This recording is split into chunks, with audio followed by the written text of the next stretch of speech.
10, 9, 8, 7, 6, 5, 4, 3, 2.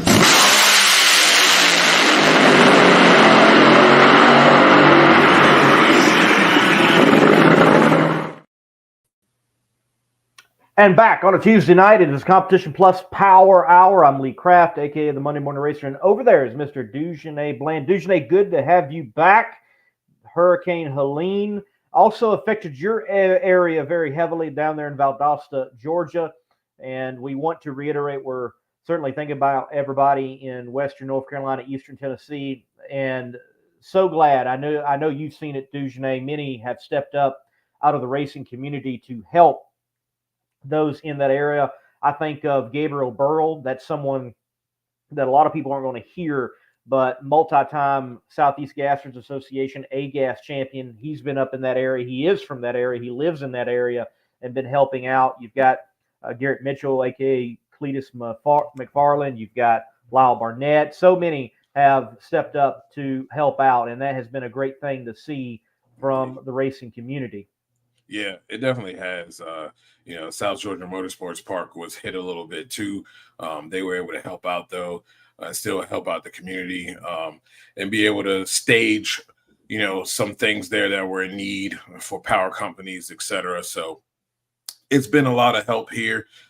We as a city have helped out a lot, helped a lot of families. The core organization was here along with the Georgia National Guard, helping out and passing out meals and waters and things that people need, taking it to them personally. So yeah, there's been a lot of help going on here, and it's been great to see humans step up and help other humans. It certainly has been. Other tracks stepped up as well. I know Charlotte Motor Speedway, ZMAX Dragway, along with Wilkesboro Dragway, Shadyside Dragway, many other facilities were collection sites to get things transported into Eastern Tennessee and Western North Carolina. And tracks have already opened up their doors for what is barreling down on Florida as we speak. And Look, I'm not no meteorologist, but if you need to get out of the way.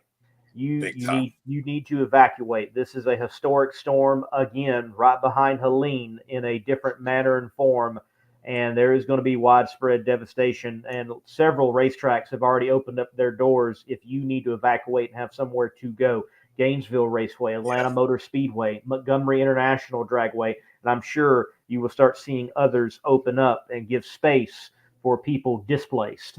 And we're very thankful for tracks doing that. So please, however you've been affected, ask for help, get the help, and I'm glad there are those people out there helping. Andrew, we'll talk about that a little later. That was interesting, and I think I can wrap that experience into even some drag racing. Ladies and gentlemen, tonight we've got Mason McGaha on the show. We'll be talking with him in just a few moments, and then Christie Meyer Johnson. That all means these Texans on the show that we're in the midst of the stampede of speed there at the Texas Motorplex for the Texas Fall Nationals, as we are wrapping up the NHRA Mission Foods Series, as well as the Lucas Oil Series. And Mason will be partaking in both Lucas Oil and Mission Foods drag racing. Matter of fact, looking forward to get him on here in just a few moments after a word from Competition Products, because I imagine he already hit the track today, because there is divisional action taking part this year as a part of the Stampede of Speed. This is the Competition Plus Power Hour, but Competition Products, well, they'll allow you to be in the competition. Competition Products, your source for hardcore engine parts for street, strip, and oval track. Our free catalog is packed with hundreds of product lines from the best-known manufacturers in the performance industry. Lowest prices guaranteed. Free shipping and handling on all orders over $149 in the continental U.S. Need expert advice? Our knowledgeable staff is just a phone call away. Competition Products, race parts sold by racers since 1970. Mason McGaha, welcome to the Competition Plus Power Hour, and doing some drag racing in the home state of Texas. Yes, we are. We got a long week ahead of us. I guess we're 2 days down, got 5 more days to go, and it's been something already. So you're competing in both. How does that help you out? You know, they're both two different animals, so you have to prepare a little bit differently. Does it make you a little bit more sharp as you go through your pro stock qualifying and competition as well? Driving wise, it's, I guess, you got the full tree with the comp eliminator deal, and that doesn't really help me. I feel like on the pro stock deal, being the pro tree, the pro tree, you see yellow, you got to let it go, and half the time, you're late anyways, and that's a tough deal. Where the full tree, you got to kind of have to find your spot and don't anticipate it, and leave on the bottom bulb, and you got to wait a lot longer on the two-step also. And I had a miscue last night on the second qualifying run. I flickered the bulb, and I was sitting there on the two-step, and I couldn't see the red light over the hood, so I was just sitting there waiting. So even going down to the lower ranks, it's still not easy. And then as far as setup, we have this setup just like our pro stock car. Nothing different between the two, except for A altered, we're like 700, 600 pounds overweight. So I guess you could say we're at a disadvantage, but then we went and ran round one today and was 60 under for the loss, but still was a pretty competitive run and lost by 1,000. Had some fun so far.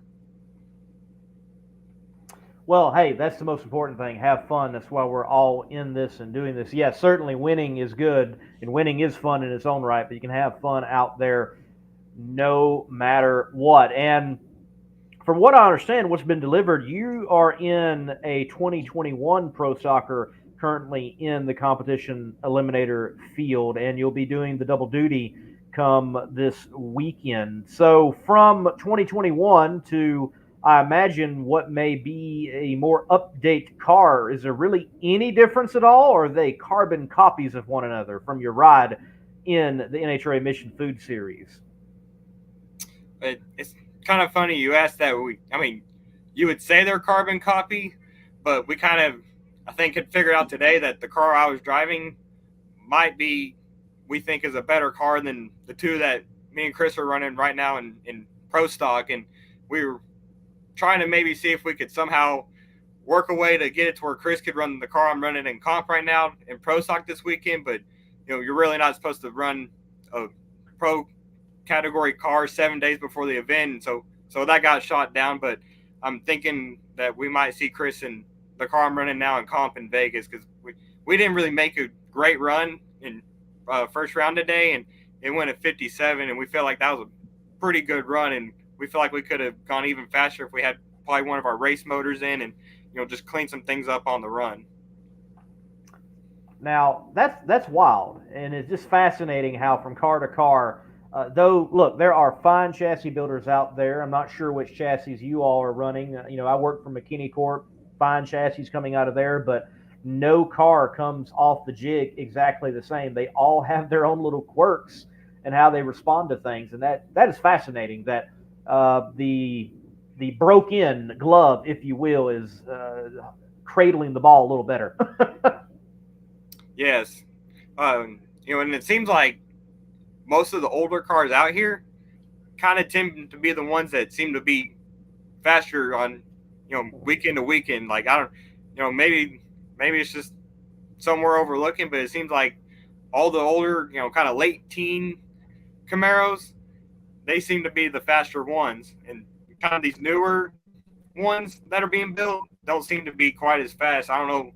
There's some that's not as forgiving. If, like you say, the jig, maybe something got changed in the jig. And I'm not trying to trash Jerry Haas and what they're doing, because, they build outstanding race cars. But it seemed like, like I say, that late teen era of cars were some of the fastest cars. And, we brought this one out, been sitting for 2 years, and it already feels like it could be just as fast, if not faster. That's pretty interesting. Throughout the season, 8-13, your round win-loss record to this point. What's been the struggles for you and the team, really, as far as finding that level of consistency in such a tough class? Yeah, it's such a, like you say, you say it's just a tough class. And last year we were so screwed up, and I feel like things were getting out of hand just with the class, because it just seems like people weren't able to back up what they ran last year, and we were kind of running the same, and we were struggling with some stuff. And then this year we kind of, any race that we did do bad at, it was all us, and just we were doing dumb stuff setup wise, and typically when we got it right, we were able to do good on race day. And I feel like we kind of maybe found a little bit and have kind of honed ourselves in a little bit more, and it's all about finding consistency. Find consistency is certainly an ongoing battle. And in the battle of staying consistent as a driver, have you done double duty in a weekend before? I know, like Aaron Stanfield, I mean, he does like quadruple duty. It seems like he's driving everything that's got doors, and others have done that as well. I know Erica Enders, but I don't recall Mason McGaha doing any double duty on an NHRA Mission Foods weekend. So have we missed that, or is this a new adventure for you as well? Well, this is the maiden voyage for me. I've never done double duty in anything. Even like bracket racing, we've only had one car that we brought, and so this is new. I guess it'll be kind of double duty maybe, because I know we'll run first round Friday morning, so I could potentially be already done before we even run Q1 or Pro Stock. But I'm hoping maybe I can at least win one round. That way we can run Saturday morning and get another hit before Q3 and 4, and give us something to know before we go up there for those two runs. But yes, to answer your question, I've never done that double duty of any type. Andrew asked a great question here. Being a part, not having that multi-car team to be a part of, do you guys feel like the cards are kind of stacked against you versus the super teams? Yes and no. I feel like if one team picks up, it's not like the old days where teams had 2 or 3 cars. If a team picks up, now they got 6 or 7, and all of a sudden you maybe go from being 4th or 5th or whatever to all of a sudden, oh, now I'm 12th and 13th. And when you got 2 teams doing that, it's pretty tough. But then I've told Chris when we're sitting around talking about this same subject, I'm like, it doesn't really need to matter how many cars they bring. It doesn't even matter if they bring 1 or if they bring 100. What we need to try and do is just be 1 and 2, and it wouldn't matter what they do or what they bring. We just need to try and run our race and do as best as we can.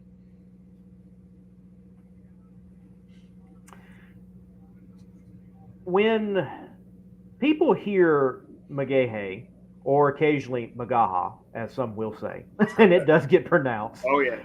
I feel like a lot of the folks out there in the general fan base, they don't really know who you and your dad are. They don't realize y'all come from West Texas. They don't realize what the family is involved in and a part of. They have heard the story of Erica Enders and where they've come from, and Disney movie, and they know that Greg Anderson was out there with Warren Johnson and folks before, and crewing and now driving, and one of the greatest ever. So where does Dad come from, and how did y'all get involved in drag racing?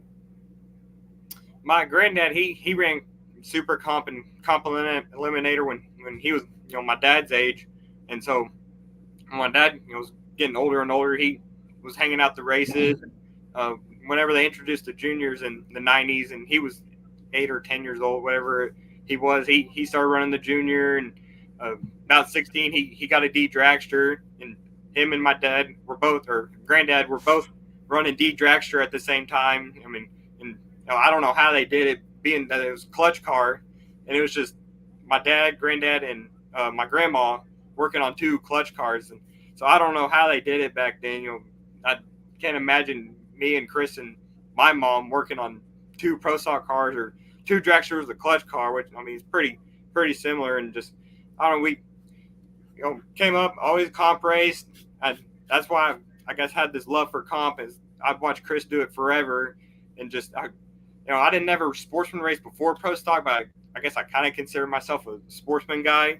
But even though I never drove, just because I was always around it, and I've always appreciated it. I mean, I love all the sportsman classes. I love comp stock, super stock. They're just awesome racing, awesome people. And I don't know, it just feels more like family in those classes. Where the pros is kind of, I guess there's more on the line, and it's just more corporate, and where the lower ranks is more just your mom and pop shop kind of deals. And it's nice. It was nice like here Monday, Tuesday running, because it's just less stress. Like I lost first round, I didn't even really care. I lost a good race. Where pro stock, if I'd have lost by 1,000, I'd have been beating up the inside of the car and getting all mad and been all just torqued off. And it's nice to have a change of pace for once. You think this change of pace will play into your hands this weekend? It gives you an opportunity to kind of relax a little bit, let your hair down, kind of come in and ease into the weekend of the pros a little bit more relaxed?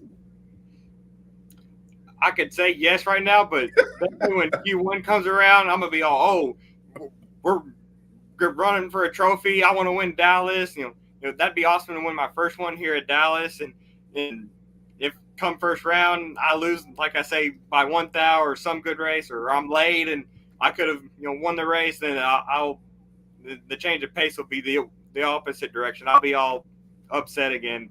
And it's just, I guess that's the competitor in me. I want to do so good because I want to win, but then I also know that there's other guys on the team busting their tails as hard as they can, and I want to win for them too. And just I want to win for everybody. It's just the competitor in me. Well, speaking of Dallas being not too far from the Big D there in Ennis at the Texas Motorplex, the Texas Motorplex has decided to do it a little differently within the NHRA Mission Foods schedule, and they put on the whole Stampede of Speed. You've been going to it at least for 2 years, possibly the whole 3 that they've been having it. What has been your thoughts? What has been your observation on the Stampede of Speed and how the Texas Motorplex is playing up a NHRA national event? I think the other tracks need to take notice. I mean, like you said, this is the 3rd or 4th year that we've done it, and I mean, they make a big old deal about it. And to me, the other tracks need to, take notice and go, okay, I'm sure not every state's going to be able to let the racetracks rip off the government and take the money like we're doing here in Texas. So some places, I guess it's going to be like we're out of luck, but some of these others, they need to see what they can do and see if they could rip off the government for once. I guess that's another conversation for another day. But just see if they could build up more hype, because even it's not even just about the money. I guess all the events that have gone into this. They had the concerts over the weekend, and then I know there's like the deal to have downtown, and then we had the autograph session, and just they incorporate, I guess, so much that goes into it, and I guess we're in the entertainment industry, and rather than just run the race, they're trying to incorporate everything that goes into who we are and what we're actually bringing to the table. All right. Well, we're going to end with this and play. We're going to roll into serious matters. Andrew, routine watcher of the show here, says not to bring up the past, but are we going to see another staging duel against Bruno soon? Well, we got to see Bruno back in Pro Stock. I don't think he has been in Pro Stock all this year. I know he might have been in competition eliminator. Is he in comp eliminator this weekend? I don't think he's in comp. I think he made a few races, and then I think he might have had funding issues. I'm not 100% sure on that, but I think he had enough to run a few races, and then that was it. And he was going to get ready for next year. I'm not 100% sure on that, but I think that's what I read. Okay, good. Well, that's even more info. I will roll it this way. What is your staging procedure? How do you stage? What are you looking for in the process? Well, I guess leading up to when I had the staging duel, I would kind of strategize every time. They were like, oh, well, I'm going up here. I'm running this guy. I think I'm going in second right here. And I'd be telling Chris this, and he just, okay, do your thing, bro. And there'd be sometimes, all right, I'm going in first. I'm going to try and get in as fast as I can. I'm going to see if I can maybe screw him up. I played way more strategy up to that point. And then, after I was all in that day of Bruno, I told Chris, I'm going to make sure he goes in first. And obviously, we all know that neither one of us went in. So after that point, I was like, I might need to just kind of run my own race and, try not to think about what's going on in the start line too much. And back then, I think I didn't know really what I was doing. I didn't know any better. And so I was able to kind of do some dumb stuff like that and get away with it, where now I think I kind of think about it a little bit more. And I try to go up there and just run my own race. But I don't know, maybe, I probably won't try and do a staging duel in first round because apparently you're going to get thrown out. At least that's been my experience. But I don't know, maybe if we get to like the semis or the final, I'm not sure you can toss the people who are going to be running for the trophy or toss the guy out who's going to actually be in the final. So I don't know. It's situational at this point, I guess. I try to run my own race, but sometimes I maybe, change it up just based on the feel. All right. I like that thinking, final round, I can do the staging duel then and maybe not get thrown out. And, well, you don't have Buster Couch out there anymore, so you're a bit safer than you would have been, like 50 years ago. So, there you go. You got that playing in your favor. But, I want you to try that, okay? You try that, and you get back with us after. You remember to come back, and just let us know how it went. Right? Hopefully we can run good and have more opportunities, and maybe it arises again. And I guess I'm kind of challenging NHRA, like, hey, I might do it again. Obviously another guy has to be willing, but they want entertainment, and we gave them entertainment, so we'll see. We are. We're still talking about it. It still comes up. It will be something that is on highlight reels, and there will be some, YouTuber years from now, and like the greatest, staging duels of drag racing, and there will be. That video's already out there because I've gone back. There you go. Chris, we go and watch old videos, and like you said, there was greatest staging duels, and I'm sitting there watching halfway through, like, hey, there I am. But yep. So That's there awesome. you go. Don't be talking about it. I like to call it T-shirt selling moments. So yeah, go get yourself some more T-shirt selling moments. Well, Mason, look, keep having fun and do good this weekend, and make some Frito pie out of those Fritos you got over there. Oh yes, we'll see. I'll have to find some chili, but I'll definitely make a Frito pie. Can't go wrong with a Frito pie. That's right. That's right. See you, Mason. Yes, thank you for having me. Man, all right, Mason McGaha doing competition eliminator already. And this weekend, along with the NHRA Pro Stock duties there at the NHRA Fall Nationals. And, I think that's going to help him. I think that's going to sharpen him. Yeah. More laps under your belt. I think that's one reason why you got Aaron Stanfield doing it as often he does it. And then certainly anytime I've ever heard of a NASCAR Cup driver, why they race trucks, why they race Xfinity. Well, most of them, one, they love to race, but they also feel that it sharpens them for Sunday. So maybe that's the case for Mason. Wild to hear the report that it seems like the older chassis are working better. That's wild. That is wild. That is very wild. Usually it's the other way around. But yeah. Interesting. You got to wonder. I mean, I happen to think, because there's not much change with the jig. I'm sure there's not much change, the overall chassis with the body dimensions or anything like that. I wonder if it just comes down to a change in the metal, the actual compositions. Maybe that quality has shifted and changed possibly. A little stiffer. Could be a little stiffer. Everyone talks about raw material issues since COVID, and that being an issue in other areas in the industry, such as pistons and rods, so on. Maybe that's playing a part, and it's just harder to define that within the chassis world. Yeah, I'm sure it has a lot to do with that, especially when nothing else has really changed. So, has to be the medal itself. Yes. Yes.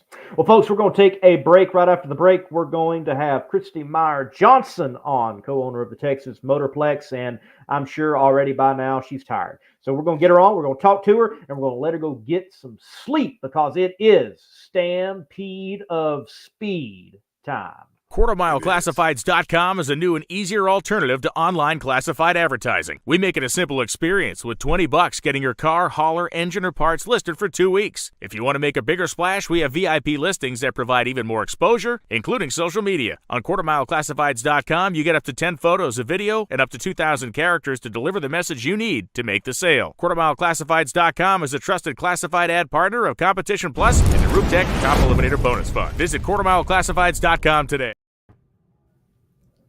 Christie Meyer Johnson, no stranger to the Competition Plus Power Hour. Welcome once again. Hey guys, it's good to see y'all. Wow. Well, in the midst of the Stampede of Speed already, give us the update. How has the show gone, and how many farmers have already called angry at all the lanterns, I imagine, that were released?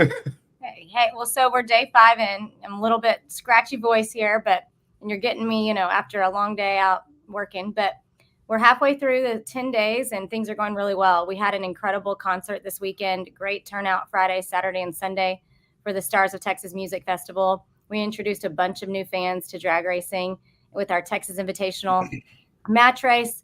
And I think over the course of the 3 days, over 60,000 people entered these gates. And it was just an incredible experience. The lanterns, the wind didn't really affect us much. It was a pretty easy going wind. So they landed right next door and we picked them all up. So not many complaints, thank goodness. So I want to know, what was the war room like? What was the room like when you come up with this idea to do a Stampede of Speed and something of this magnitude? One day, basically, we've been doing this a long time. This is our 39th year to do the Fall Nationals at the Motorplex. And so every year we try to do something new and we try to be a little different and push boundaries. My dad's always tried crazy things over the years. And, we are lucky to be a part of some great grant organizations with the state of Texas, like Mason was referring to earlier. So we have some great support from the state, which is incredible. So we can really put on a good show for the fan and for the racers. And so when we were going through all of this process, we realized, we wanted to grow this event from being a 4-day event to a 10-day event. And we just thought, the whole purpose of this is to bring a new fan to the sport. We realize a lot of the fans are getting older. This next generation has not seen a lot of drag racing. And so our goal was to try to figure out how we could introduce it to another generation and to a new fan. So that's how the idea was born. Basically, we'd been doing this lantern release for years, and we thought, man, this would be a really cool event to drive a new fan to see some drag racing. One of my dreams was always to have a music festival. I love good music. When I was a kid, we would have music festivals out here, and a lot of my favorite memories are being here seeing Dave Matthews play at the Motorplex when I was 12, and I didn't even know to appreciate it. I'm sitting here looking at the music lineup from that day, and it was 1996. It was Blues Travelers, Dave Matthews, Lenny Kravitz, and Rusted Root. Wow. Is this not nuts? Can you see it? That is insane. There we go. So, I have these memories as a kid, and I thought, what can we do to kind of bring some of this back from the 90s, back in the heyday of the Motorplex. So, we were all just kind of thinking of ideas, what we could do, how we could race and show different types of racing, not just NHRA drag racing. And I can remember specifically driving down my driveway one day and thinking, this thing needs to be branded completely Texan. Everything's bigger in Texas. We have such a great culture. We have such great people. People are friendly. We have good food. And so that's kind of where the idea was born. We actually had a contest with our team, and whoever came up with the name got paid a little bonus. And so we all put names basically in a hat and voted, and that's where the Stampede of Speed was born. And, here we are we're 4 years into it, and it's just continuing to grow and to kind of snowball. And I just couldn't be more proud and more thrilled for what we've accomplished. And I imagine, as you stated, and as everyone knows the idiom, everything is bigger in Texas. And that seems to be the case when it comes to events. Ennis, Texas is not that far from the Metroplex, Dallas Fort Worth, and all of the entertainment options that are there. And this very weekend, there is plenty of entertainment happening. So to draw folks away from those big venue entertainments down the road to the big venue that is the Texas Motorplex and the Stampede of Speed, I'm sure there was this felt need that we have to play it up big to, well, compete, even though it is an NHRA national event, because it's a NHRA national event, such as this weekend, going up against, if I remember correctly, the Red River Shootout, and the Dallas Cowboys are in town. And, there is a ton of entertainment options. Absolutely. That's a tough piece of the puzzle for us with Dallas, just the market. I mean, there's a professional sporting team for every sport in Dallas. There's the state fair's going on right now in Dallas. And 2 hours down the road, the ACL festival is happening in Austin. There's a lot of stuff, like you said, Red River, Texas OU game this weekend, a lot's going on. So you're right. We have to prove that we can be contenders in this and we can give as good of a show as anybody. And I think we've done that. This music festival this past weekend was incredible. And we've had nothing but great comments on social media and people being so excited. The grandstands on Friday night or Saturday night at the concert were just as packed as a Friday night, if not more packed at a fall national event. It was incredible. I pulled up on my scooter and turned around and was just kind of taken aback. And all those people had never seen drag racing for the first time, ever. It was their first time seeing it. I feel like we've accomplished our goal, and now the goal is to get those people here this weekend. So we'll see how it turns out. It's going to be very interesting when we look at our ticketing and analytics and kind of see who are repeat customers and, if we've won some new fans over. So I've got an idea. As a wrestling fan. Yes. Oh, man. If you guys could draw in AEW or WWE event, and I think recently WWE's bringing back the main event live deal. I know Tony Khan likes to throw out new things.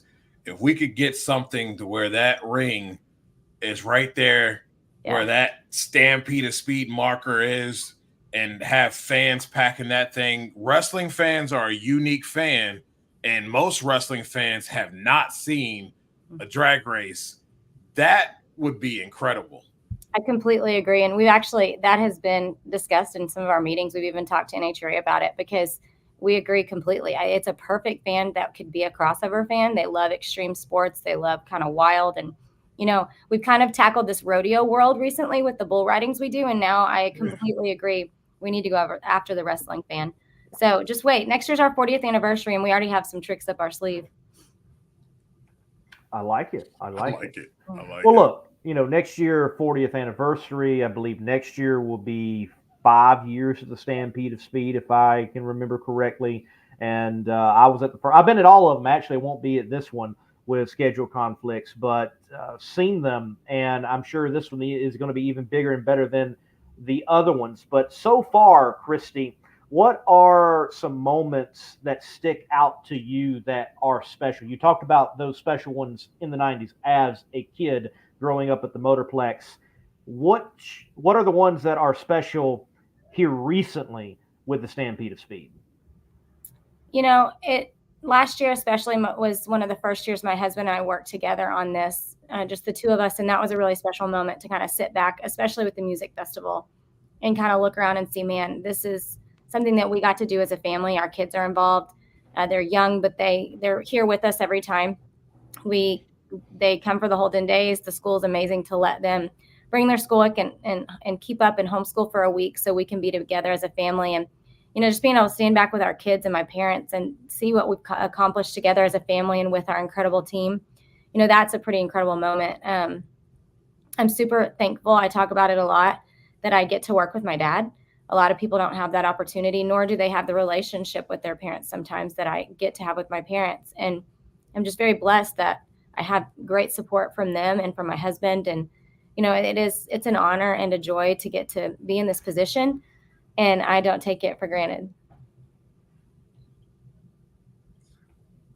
I'd like to ask, you guys have kind of set the golden standard here, and really in forward thinking of how to use a racetrack and how to maximize what's being done there, not just for profits concerned, but to also help generate more fans to come.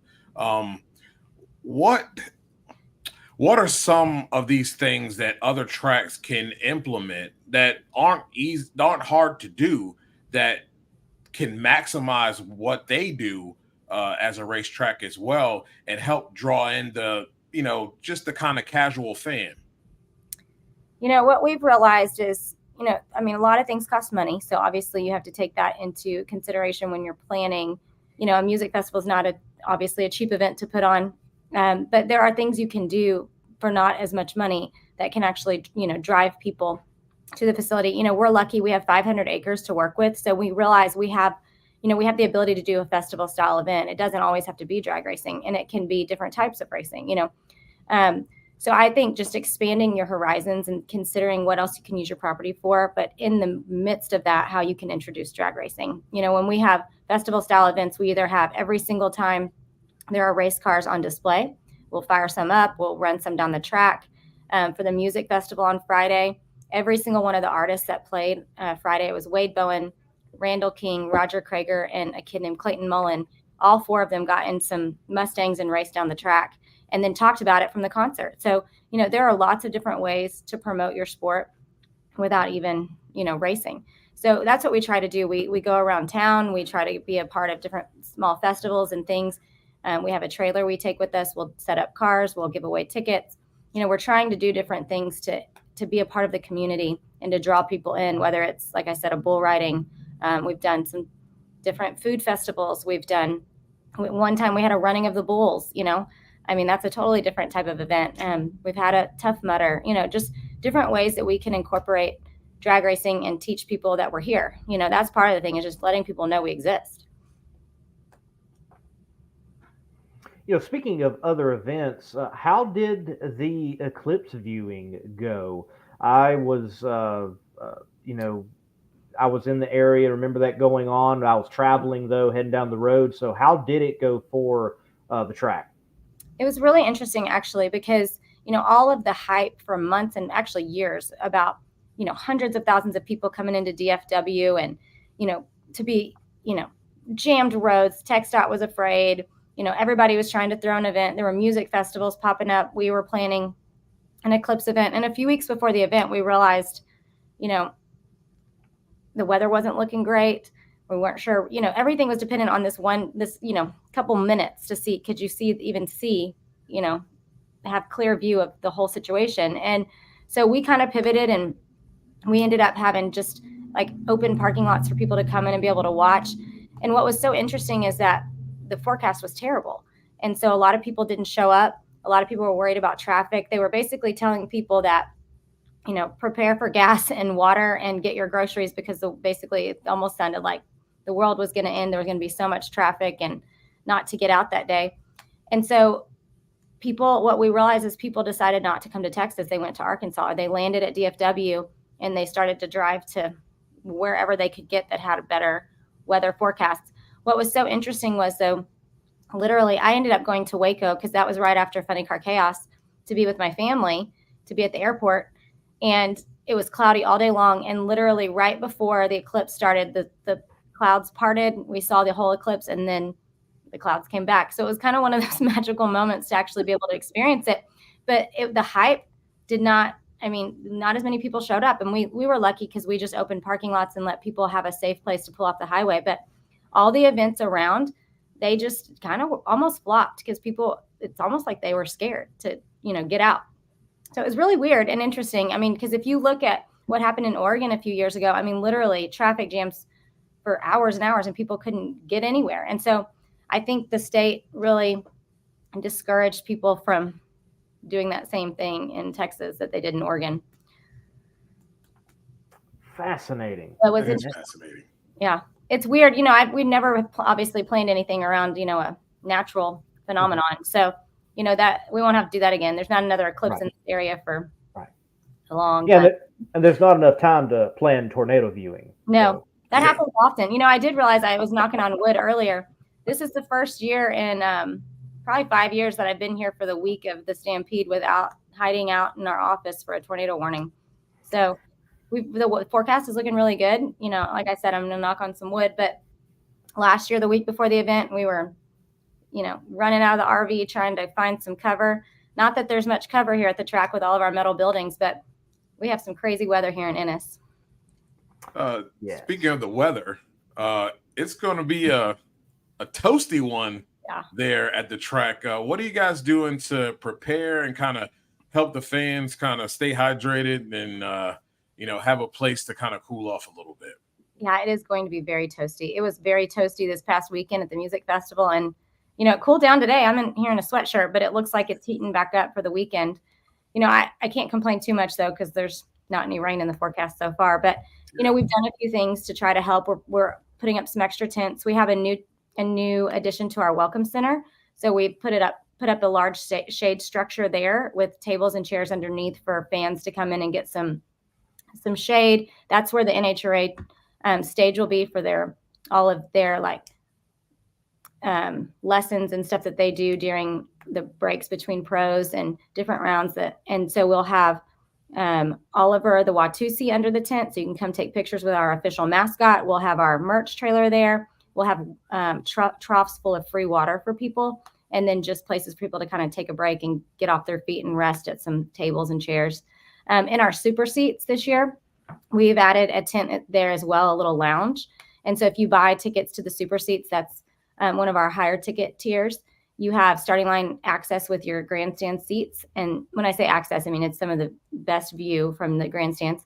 And then you get a free meal each day. And then you have access to a private bar in the tent with some tables and chairs and seating. So that provides a little more shade for people. So that's the kind of stuff we're trying to do to help alleviate some of the pressure from the heat. Just water. Take care of yourself and, be cautious, make sure people eat and things like that. Well, the rest of the Stampede of Speed, we know that it's going to be great.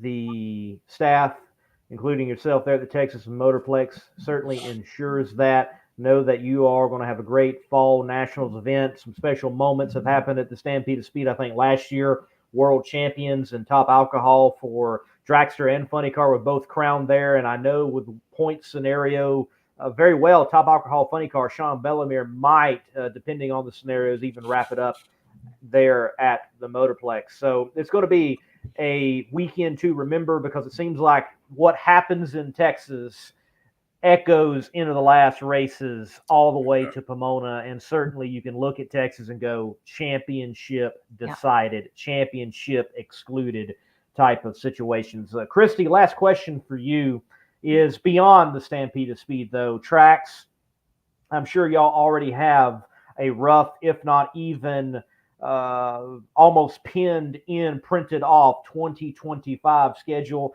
I know the Funny Car Chaos, Nitro Chaos outfit will be back there again for Funny Car Chaos Classic. But what else can we expect in 2025 from the Texas Motorplex? Yeah, it's exciting. Our schedule is coming together really nicely. And next year being our 40th anniversary, we have some, like I said, we have some exciting things we're going to roll out. We'll be having Texas 2K again in March. We also will be, like you said, having Funny Car Chaos back. The Western Conference Finals for the juniors for the NHRA, that will be in the summer. And then obviously we will have our NHRA event and our Stampede of Speed in October. So those are a few things that people can look forward to. And we're really pleased that we have the opportunity to work with these different partners and promoters to put on these events and to draw people to this community for some great economic impact and just to teach more people about the sport. Christie, thank you for your time. And hey, with it being the 40th anniversary next year, we have got to see a throwback scheme on a funny car to your dad. Like at some period of that time, we got to see something. Work it out with Buddy Hull. I don't know who, just somebody. I was thinking the same thing. I went to Indy with my dad this year, and it was really special because he hasn't been to Indy. I mean, I can't tell you how long it's been. And I haven't been to Indy with him since I was a young child. And so, I mean, he retired when I was 3 or 4. So it was really special for us to go this year for the anniversary and to be together. It had been 50 years since he lost in the finals to Prudhomme when he was, 19 years old, I think. And so, and it was the same car body that, Ron Capps, the same paint scheme that Ron Capps ran. So that was really cool to be there. And it had been, 43 years since my dad won Indy. And so I was thinking the same thing. It would be really great if we could figure out something like that for him. And, he's such a legend and he doesn't like to talk about it, but, it's such an honor to sit here and get to carry on the legacy that he has started for the sport. And, I'm just super grateful that I get to be here and do it and to celebrate such an incredible history with the sport and people like you guys that just keep it going. It's just such an honor. And I always appreciate the time I get to spend with y'all. Thank you, Christie. I appreciate it as well. Thanks, guys.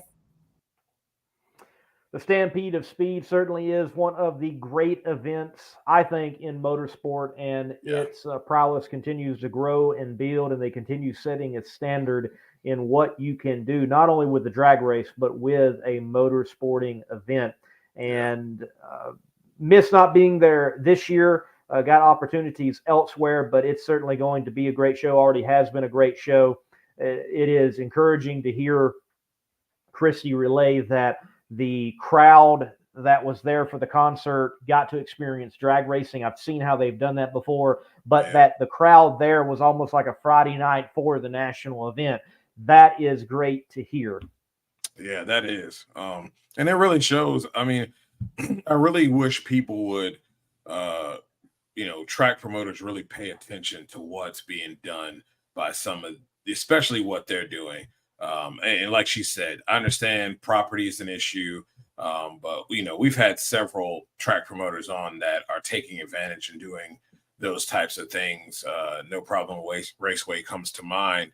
It's a way to maximize what you're doing and be able to generate not just income, but also bring in that casual fan or someone who's just curious about, what is this? They may live there and never even know that you even exist. But when you do things like that and you involve somehow work in drag racing, it really is, it really helps out. Really helps out you and it helps out the sport as well. So, they really are doing some great stuff. They get wrestling there, and I will find a way to get there. I will show up for that one for sure. And you bring that up. I think it's obviously a no-brainer, the crossover.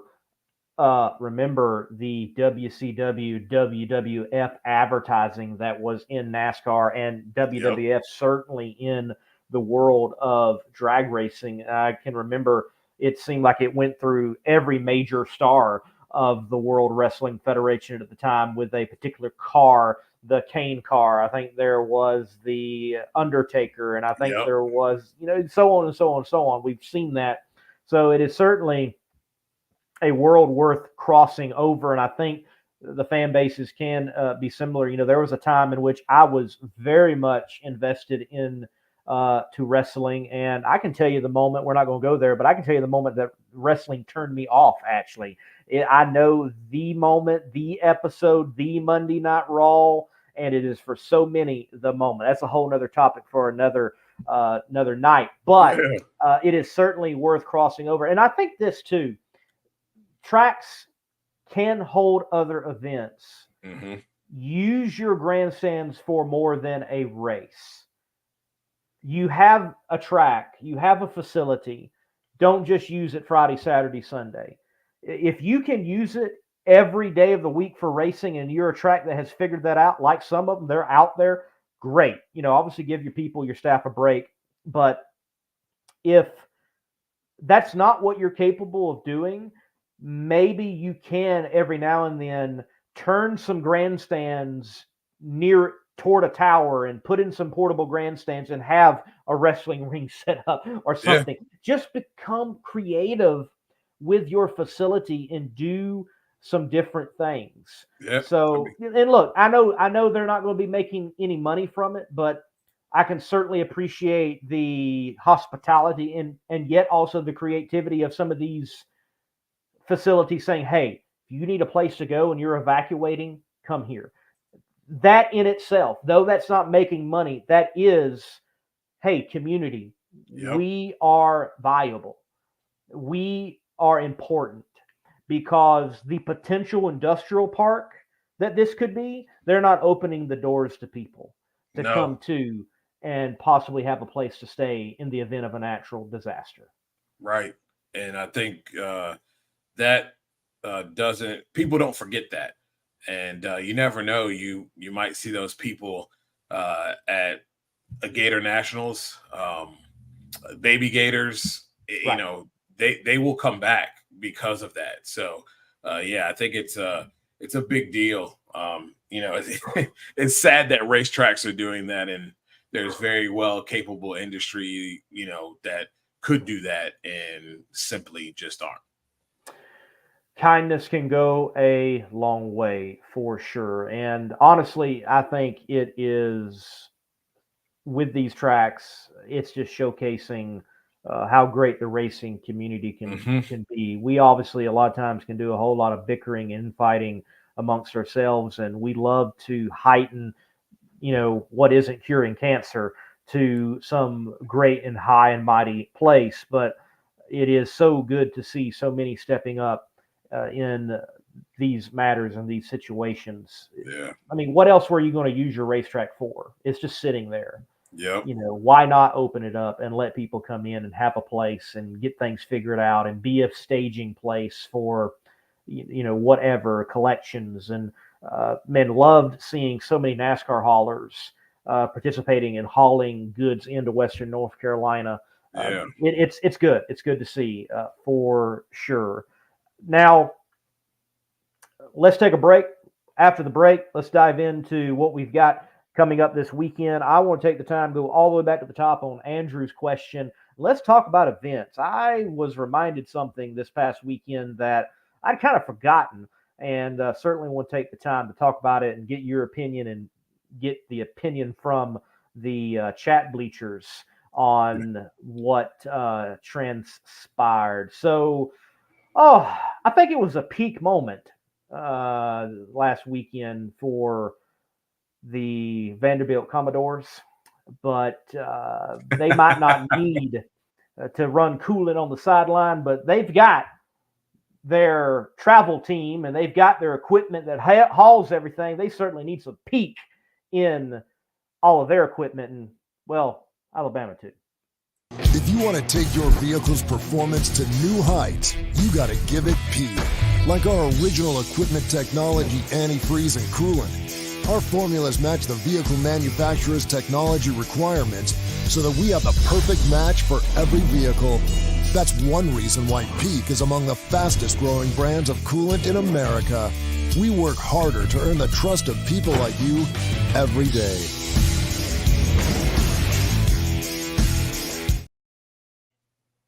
All right, Mr. Bland. Well, folks, if you want to hear some good commentary on football, the Not Bland Show is also somewhere you can go and get that. Dujeuner definitely dives in on the NFL and elsewhere and gives reports professionally in several places. But this past weekend, I was not at any drag strip. Most of the time I can come on this show and I was at such and such drag strip covering such and such drag race, but that is not the case. Took a break. The girlfriend is an Alabama fan, and I am not an Alabama fan. I am a Texas Longhorns fan. Beat OU this weekend.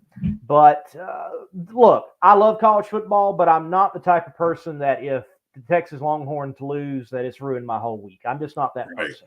And I'm a Dallas Cowboys fan, so I can expect the worst, and I've become accustomed to it. Now, with that being said, she's like, hey, let's go to the Vanderbilt game when Alabama coming in. Nashville is just up the road. So I'm like, sure, I love going to events and experiencing an event. Well, I love to look at things in the lens of how can motorsports, how can in particular drag racing learn something from this situation, or how can we look at things differently with motorsports? So I will say a sporting event such as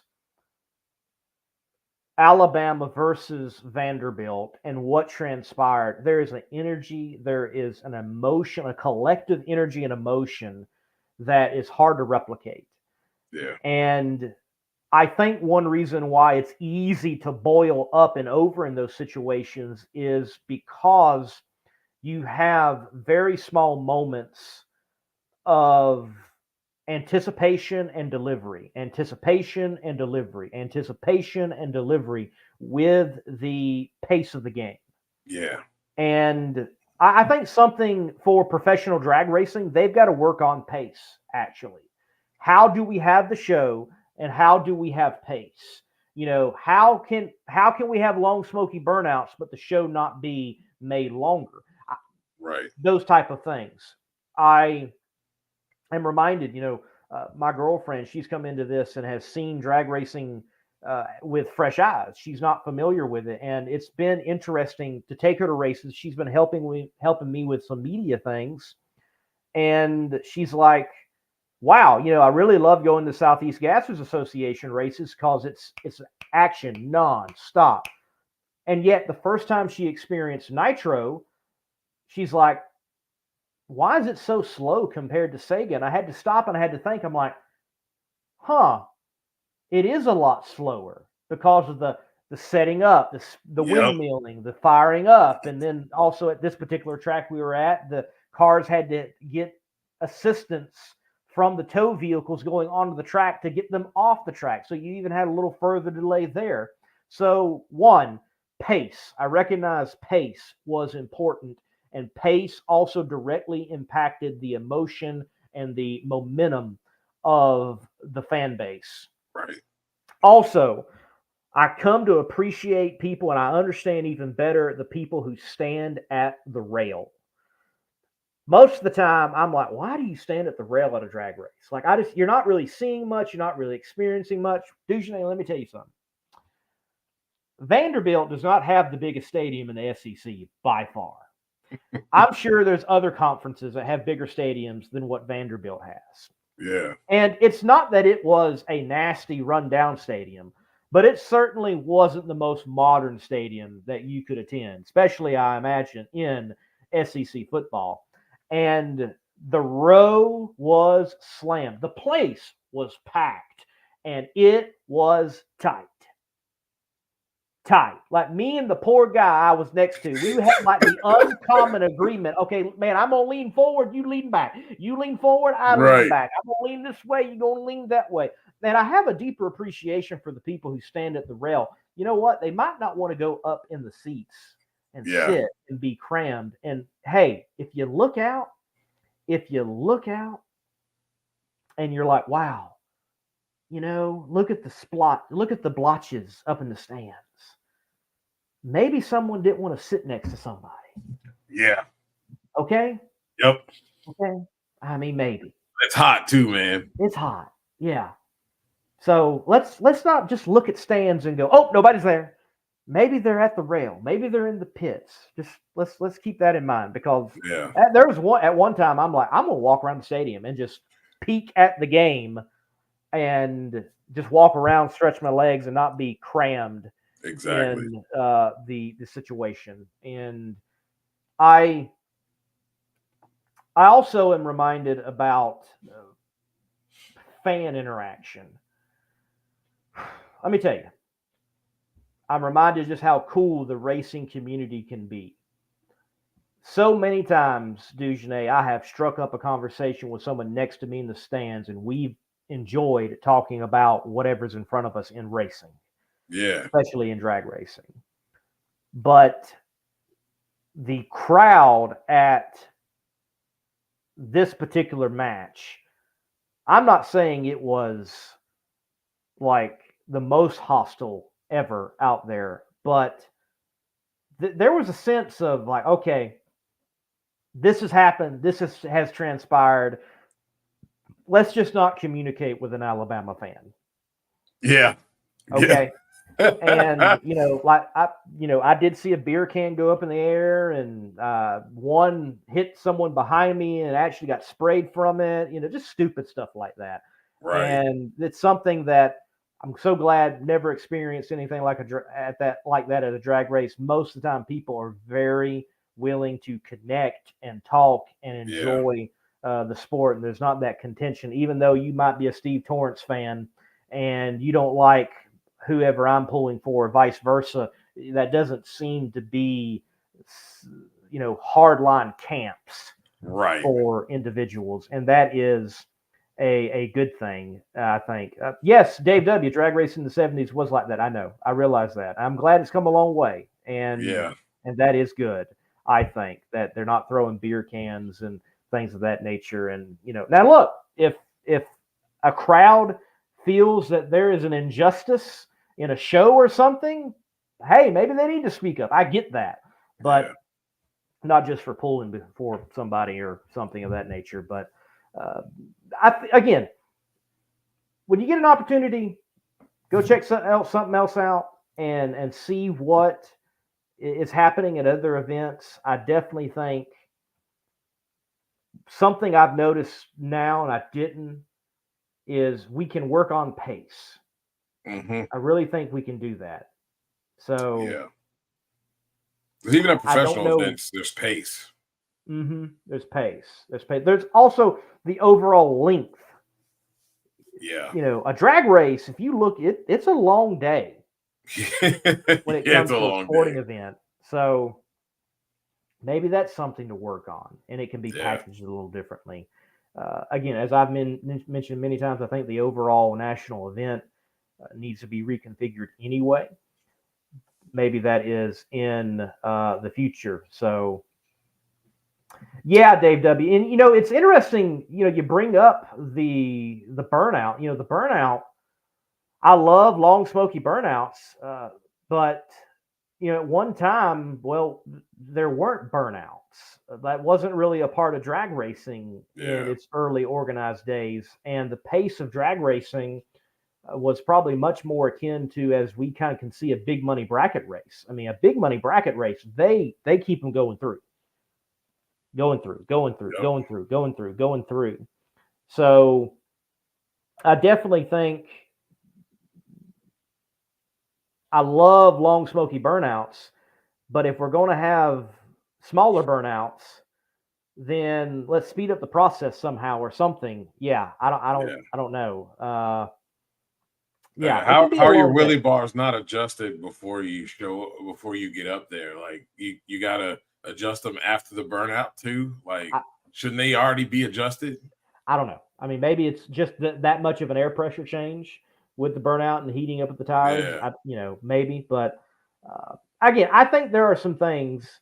Look at pace, and I say, hey, drag racing fans, you're doing a good job. No, I did not help carry the goal post down to the Cumberland. By the way, that's like 3 miles. Wow. That they carried that goalpost down Broadway, like down through the main party part of Nashville to the banks of the Cumberland and threw that thing in. Like, that's crazy. Wow. What a feat. Yeah. Georgia should have done it, but I was glad that it was Vandy. That's for sure. I knew it was coming eventually, and it showed up. So just gonna say it. Alabama is not that good. Texas is your team to beat, and I think they're the team that actually wins the national championship. Interesting thoughts there. Dave W., I have to agree on that. I can distinctly remember ZMAX Dragway in the spring 2 years ago. I'm filming Doug Foley. He does a burnout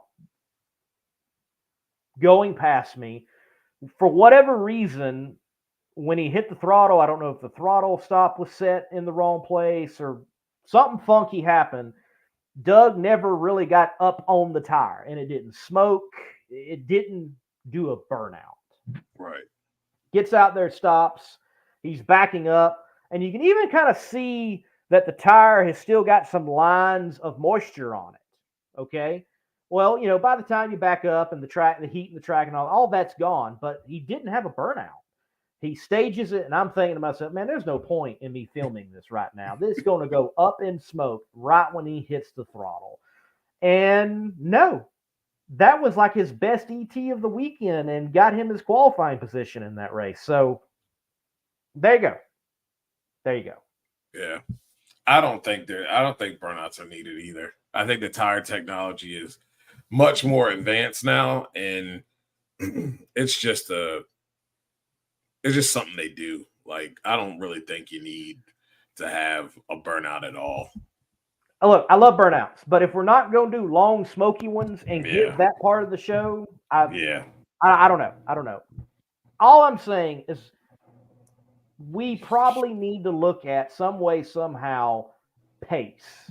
And now I will say, when I say pace, also like something that baseball games, football games, and I know you're in an arena, and it is a drastically different setting. Don't misunderstand me.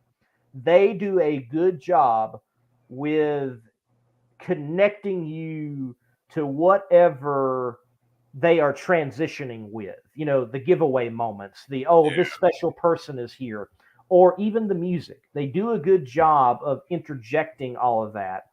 And I'm not saying I have all the answers. I think one of the places that's doing it very well is he just talked to Christie Meyer Johnson, Texas Motorplex. I think they're doing a good job with the Stampede of Speed. But yeah, I think we need to look at pace. I think we need to look at overall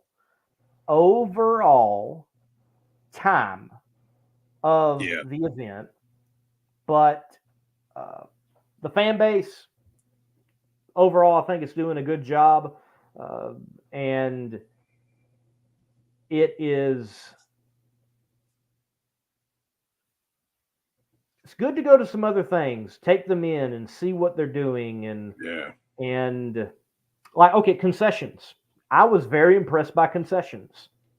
Like, it wasn't taking an order.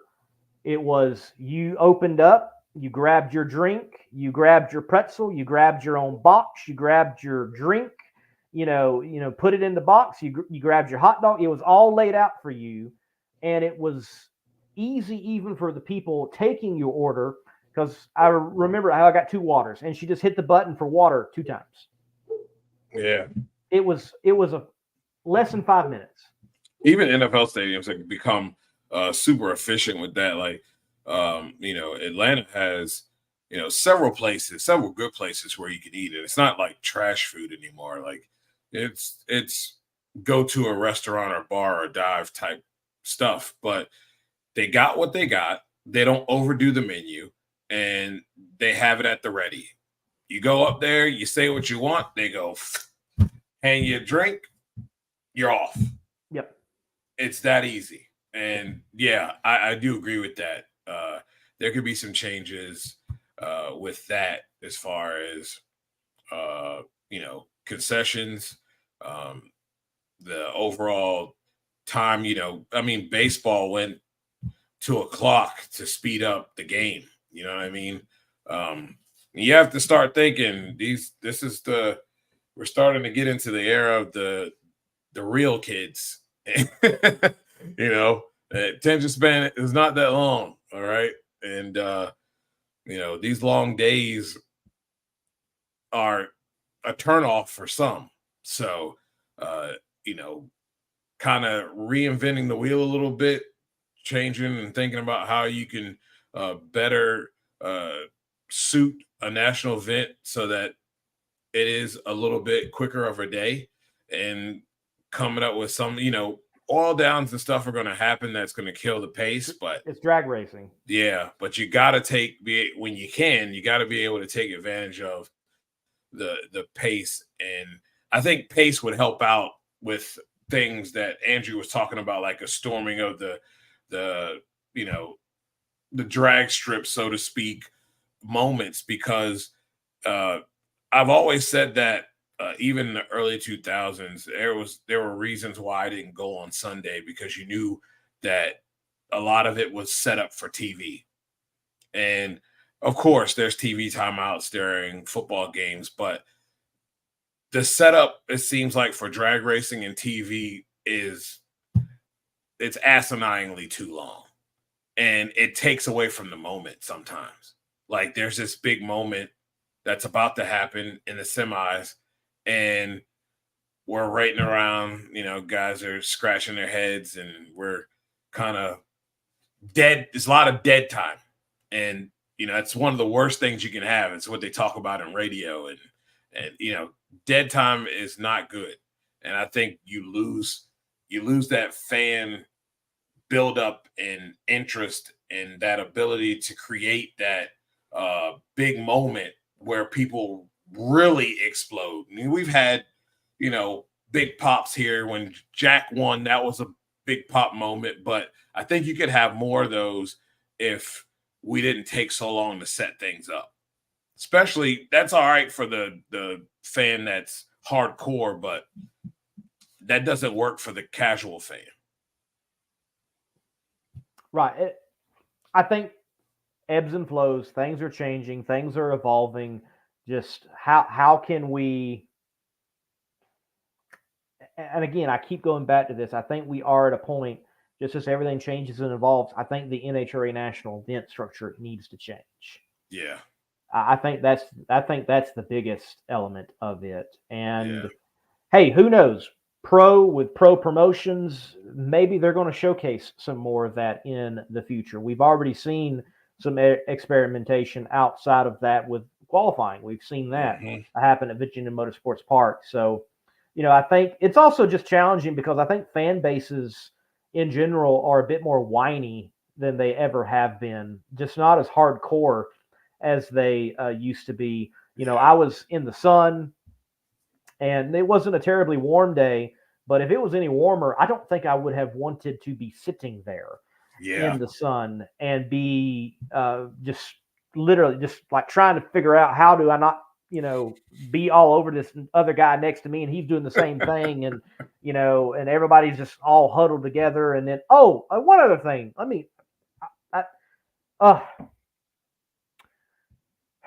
Dugenay.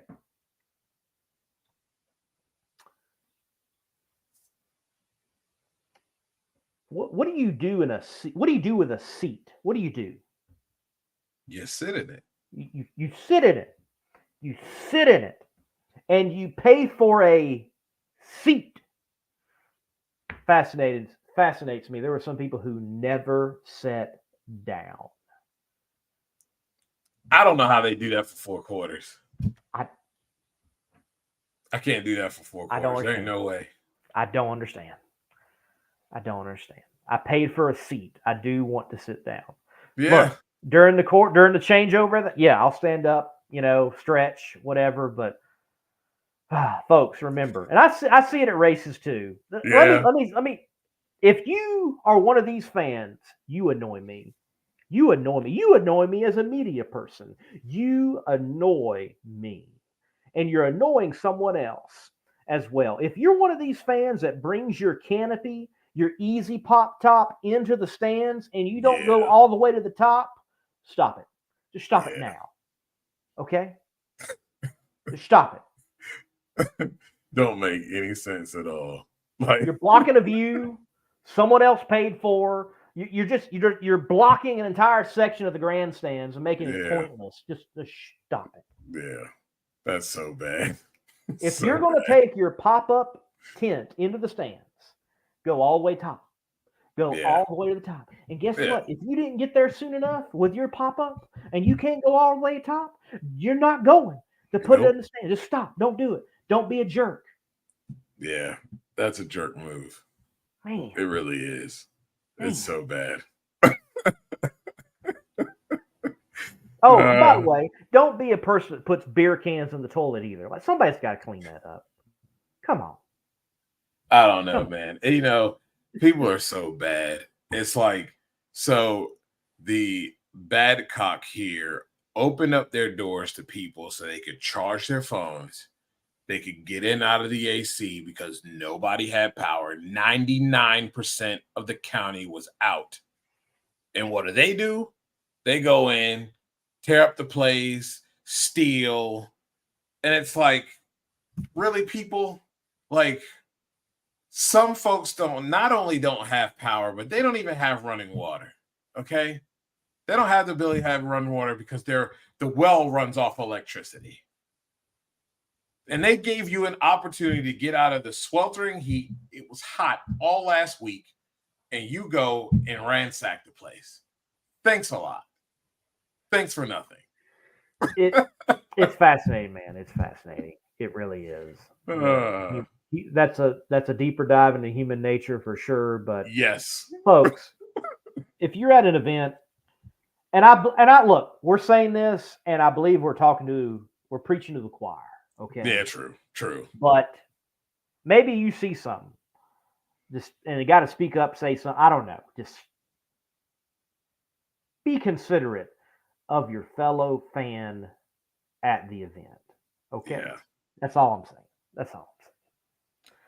Well, this weekend, a lot of great drag racing is taking place in Stampede of Speed. It is certainly going to be an event that the championship will come into focus. And greatly so, because it is going to be evident, very evident, of who is done and who still has the capability beyond Texas to win a championship. Texas seems to define the 2, 3, 4 players that really have a shot. In fact, I would, you look at such as Pro Stock, it may already be defined. You look at Funny Car, it may already be defined. I think we're still looking at a situation of where it's a bit up in the air concerning Top Fuel, Pro Stock Motorcycle, but Texas, well, it shoots them down, if you will. Yeah. And you've got people that walk out with the big cowboy hat, and however they did there, it sets them up, tends to pretty well to run to Pomona. I think it's going to muddy the waters with these temperatures. Upper 90s most of the weekend. I think your hero session is going to make a big difference. We're talking 100 degrees on a Sunday. There are a lot of teams sitting at the top right now that don't have the level of consistency that they should, especially in Top Fuel. I think you're going to see a lot of winners that you wouldn't expect to see winning. And I think a lot of the top dogs are going out first or second round due to tire smoke. We've seen these hot tracks get a lot of them. And we talked about it on the Not Bland show. And, Dave brought out a good point, the fact that some of these people like, a Coletta are now, they're not attacking racetracks. They're trying not to step on their crank. And when you start playing defensive style tuning, you usually step on your crank. And I think this defensive style tuning is allowing guys that, don't necessarily run the big numbers, but can get the car to go to A to B, clip these guys in the light. Because now, not only are you kind of detuning it because you're afraid of smoking the tires, now your driver is also a little bit concerned as well because he doesn't want to go up and smoke, or she doesn't want to go up and smoke. And now you're a little bit tardy when it comes down to the tree is concerned. And that car in the other lane is going A to B. They're just going to run their own race. And you end up giving them an advantage by doing that. These hot racetracks have proven to be nightmares for a lot of those top teams, and really all of those in the top 5 or 6 in Top Fuel. Antron, Justin, Sean, none of those guys have actually done decent when the tracks are greasy. I mean, we saw darn near Justin Ashley darn near flip the darn thing over after 330 feet pedaling that thing. So I really think this is a race of a Blake Alexander. Some of these teams that make really good horsepower, but are have savvy tuners that they're just going to go A to B. I think you could possibly see a slip up late from the Proc Rocket, but they're the only ones that I really give a tip of the cap to. Caps, Hagen, guys like that. This is a J.R. Todd type of race. Those guys, Bob Tasca, I think 100-degree track on a Sunday, those three guys are done. You might as well go on and get ready to see them out of here by second round. I think these are teams that fight well and do well. I think Clay, Jimmo's proven that they can make magic happen in the hot weather. Antron's shown it a little bit. I think Jimmo, I think Clay won a little bit from Texas after last year too. Anyway. Yep. And you look at Pro Stock. Aaron and Dallas have been doing great. They're really on the tree. A greasy racetrack though could find one of those guys into tire shake early and have to get out of the run. We've seen that a lot on the hot tracks. And I said it on my show. I think Richard Gaston has every ability to win this championship and sneak right by both of them while the two of them snit and snap and throw shots at each other, throughout the rest of the season with their tuners and themselves. I think there's too much going on between the top two guys, and I think he has a bike that's consistent. This is a bike that really could run well at a hot racetrack like this, because it ain't going to be about horsepower on those bikes. And if he can get a win here, I think he's going to make some noise to be able to come in and kind of slip in and steal this championship from the both of them, because both of them in this second half, Matt has been doing it all season long. When it matters and when he needs it, he falls flat on his face for whatever reason, whether it's a malfunction with the bike or he's just simply late. And we've seen here in the countdown, Gage isn't Gage, and Andrew has been missing the tune-up here. So this is anybody's race here at Dallas, but I think this race is going to really muddy up the waters and make some of these races, especially in Top Fuel, possibly in Pro Stock, because this could be a race where those top two go out. Erica's not too far behind. She can make it really interesting. Shoot, they both could with her and Greg, but she definitely can make it interesting here if she can take advantage of something here if they slip up here in Dallas. But it's going to really muddy the waters in Top Fuel, because I think a lot of those top guys in the points are going to find themselves out early. Heat, greasy track, a little bit different weather conditions. The Fall Nationals can be hot, but I think of recent Fall Nationals, and in qualifying, you've had some cooler, optimal conditions.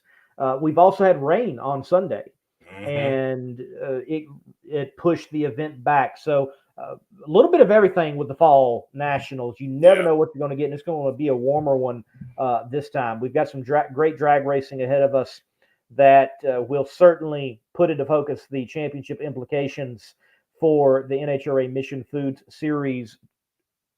Now, drag racing is happening well beyond that, though. This weekend, I'll be in Gulfport, Mississippi at Gulfport Dragway. First time visiting there. Cruising the Coast is happening. We're talking about thousands of hot rods, street rods coming into Gulfport, Mississippi in that area. And the Southeast Gassers is going to be a part of that show there at Gulfport Dragway. And it is going to be a good time. Their penultimate event of their championship season here in 2024. It is coming down to the wire in several categories, and some, like with Leslie Horn and A-Gas, has really already walked away with it in competition. But if you're in Gulfport, Mississippi, you're that area, you're looking for a drag race to attend, I think it has to be the Southeast Gassers Association this weekend. You also have a nostalgia meet happening at Beach Bend Raceway there in Bowling Green, Kentucky. They're holding a nostalgia meet. I also know there's some drag racing happening over towards Roxborough, North Carolina, Roxborough Motorsports Park. some that compete in Nitro Chaos, such as Mad Max, Dave Heel. They're going to be firing up the funny car and burning some nitro. So, folks, all across the country, I just mentioned there, Texas, Mississippi, Kentucky, and North Carolina, you've got drag racing taking place. And if it wasn't for the storm that was about to roll through, you had some events scheduled at Orlando that they are postponing now that you would have been able to partake in. It's happening all across the country. So if you're not in Texas, there is probably an event near you. Get to it. Go to your track and support it. Yeah. It's some great stuff going on in a lot of places, and that's how you keep them alive, man. You gotta go out there and gotta support your local track any way that you can. That's what keeps those bad boys around. Sean mentioned Sick 66 drag and drive this week, and asking a question. I'm not sure. I did see earlier that Sick did mention that they've got something going on, but I'm not sure if it's this week. I would not be shocked. They have been doing a great job of doing the drag and drives all across the country and keeping it going and rolling.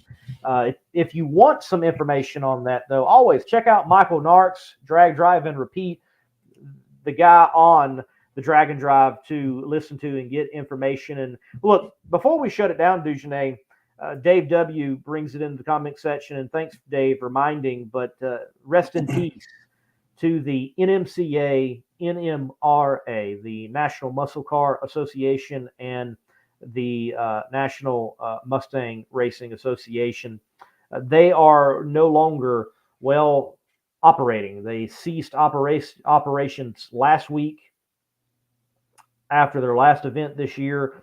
That has been a body that has been putting on door-centric drag racing for, as much as I can remember. Yeah. And you have them now saying, hey, it is just basically it's not profitable. The margin's not there. And the partners, like they're pulled here and there. It's just a challenging business model and a challenging time with, I think, just how good it is right now for door slammer drag racing. I don't think this is a issue of, drag racing as a whole is tanking. I don't think it's an issue of, door slammer drag racing is tanking. I don't think that's what it is. I think you just have so many places that you can go race at now. Yeah. Oh, yeah. And there's so many door slammer events now. Just in the grudge racing community, you think about the amount of door slammer events that are within it, and then you spread out from there. There's tons of them, and it's kind of hard to have an association when if I got a door slammer, I can pretty much go anywhere in the country and race that bad boy at any time. So, it's really not. I guess an association really isn't necessary when drag racing at that level is just plentiful, and you can do it pretty much anywhere. And there's new events that pop up all the time. With just people coming up with an idea and a concept and putting on an event. Tracks coming up with an idea and a concept and putting on an event. So I don't think it's not anything to door slammer racing. It's just an association just is not necessary now. It's so many, that you can go to. There's so many, and I think that's one reason why the Northeast Outlaw Pro Mod Association is up for sale. Those who were running it, and it has been a long time running association for pro mods, one of the longest, in fact, and if not the longest. And you have a situation where, hey, they're ready to move on. They're willing to sell this, but is it really worth picking up when you have a successful PDRA? Yeah. You have the Midwest Drag Racing series going on. You have NHRA Pro Mod. You have a growing platform with the off-season events, if I may call them that. You've got a growing as you know, Drag Illustrated West Buck, the Winter Series, they're going to be forming something, and it seems like, you know, all the pro mod racers can kind of gravitate towards and have a off-season season and earn money and possibly, you know, championship and things of that nature. So there's just so many places that if you have a pro mod that you can go to and you can race in. So could have got to a point where there was some oversaturation with the door slammer centric classes. Looks like we might have lost Dugenet. I'm going to try to, yep, we lost Dugenet. We'll see if he comes back in, but I don't think this is something that is telling the story on the overall health of drag racing, which I think is doing phenomenally well. But you see that this entity has now gone by the wayside, but you have others that are doing exceptionally strong, such as the PDRA. It's also, how does the model work out? You know, the model for the PDRA, they seem that it's sustainable, and it's sustainable without having a massive fans in the stands. And you've got something like the Midwest Drag Racing Series, and they put on an event at Flying H that had the biggest purse for pro mod racers up for grabs in the history of pro mod racing, from what I can remember and what I understand. So you've got signs of some great health, but I will say, when I looked at the package of the NMRA, the NMCA, and especially the NMRA, I always found it interesting, some of the places they would run. And I say this with seeing it with a couple of different racing bodies. I don't think other series need to come in anywhere near or behind a national event, an NHRA national event.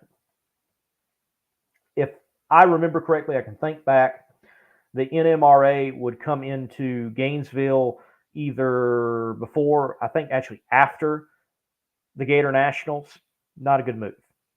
The NMRA would come in after the U.S. Nationals by like 3 weeks, but still not a good move. And I think your PDRAs, your Midwest Drag Racing Series, your NMRAs, they fit very well at a Beach Bend Raceway Park, a Tulsa Raceway Park, a South Georgia Motorsports Park. Let yourself be the main attraction instead of competing with attraction from a NHRA national event. That's my thought on the success on some of these series, especially if they are needing that help from the fans and need fans in the stands. It certainly is upsetting news. It's not news that we want to hear, but it is news that is certainly a reality. It's tough out there. You know, I've had a conversation today with Leslie Horn, the owner and promoter of the Southeast Gassers Association, and working closely with Chris Graves, the owner and promoter of Funny Car Chaos, Nitro Chaos. Promoting and owning a series is extremely challenging.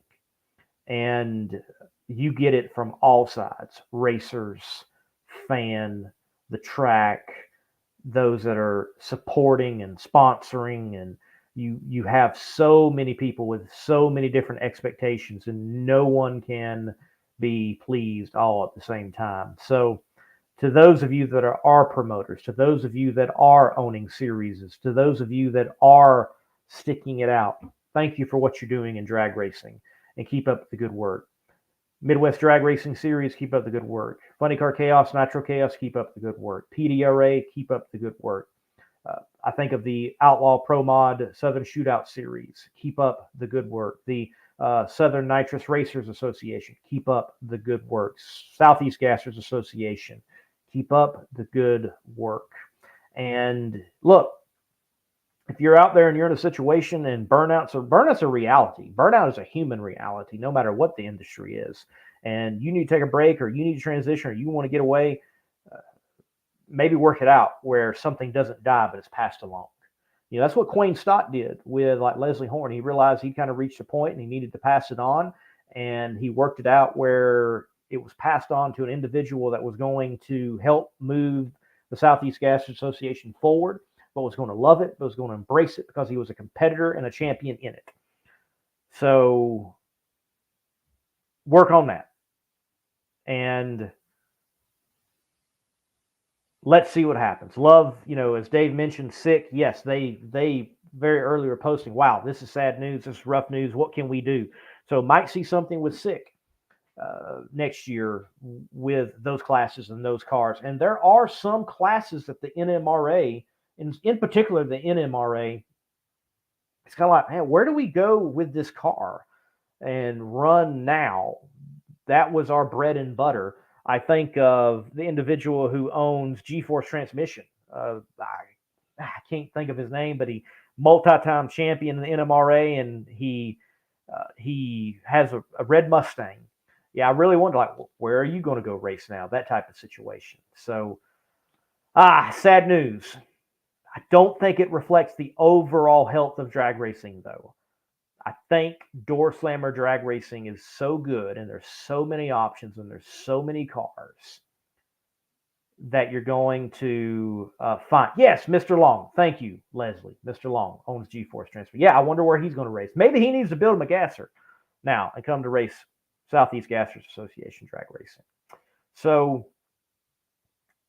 folks, go support your local drag strip, support your local promoter, and keep having fun out there. So, we've lost Dugenais. I'm sure he's okay. I'm going to shut the show down. It's been fun. It's been enjoyable. Between the Slicks will be live later on with someone from the world of Southeast Gassers Association drag racing, getting prepared for this weekend at Gulfport Dragway. Look, folks, remember, just from what I was able to mention, you've got the Stampede at the Texas Motorplex. You've got Gulfport Dragway of the Southeast Gassers Association, Beach Bend Dragway there in Bowling Green, Kentucky. They've got a nostalgia meet. Also, there's some drag racing happening in Roxborough Motorsports Park in Roxborough, North Carolina. It is all over. Get to the track. Till later, folks. Keep enjoying drag racing. I'm Lee Kraft, a.k.a. the Monday Morning Racer for Dugenais Blend. This has been the Competition Plus Power Hour. Reliability to drive thousands of miles. Confidence for those who fly high. Redline oil products give you the power to crush the competition. And a track record of being the best. Redline oil products. You push it to the limit, we'll protect it.